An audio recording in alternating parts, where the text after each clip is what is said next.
Welcome to Road Less Travel at Hanging Rock in Victoria, right on top of the Macedon Ranges here. This is an incredible spot. It's got historical and spiritual aboriginal significance. For those of you who have seen the movie Picnic at Hanging Rock, this is where the girls mysteriously disappeared. So if I don't make it back, I was here. It's about a 30-minute walk up to the summit, which is definitely worth it with great views.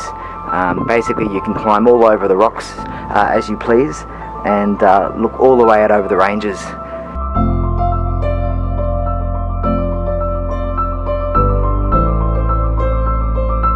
It's now about 4 o'clock here, which is the perfect time to get some photos with the setting sun.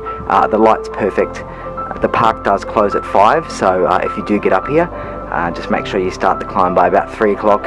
And there's plenty of awesome photo opportunities, or just to kind of sit here, collect your thoughts and look out over this great view. That's what I'm going to do now.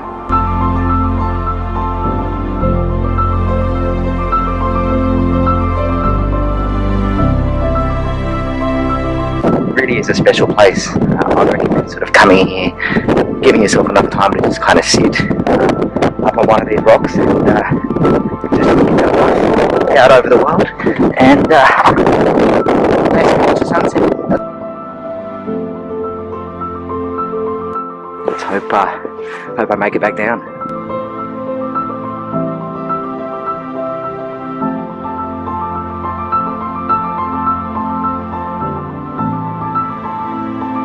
Although the movie Picnic at Hanging Rock was fiction, it was actually based on a book. There was something kind of eerie about this place. It's got the sort of feel you could almost imagine that if you wandered into one of these crevices too far, that maybe you might not come back out. It would be a magical place.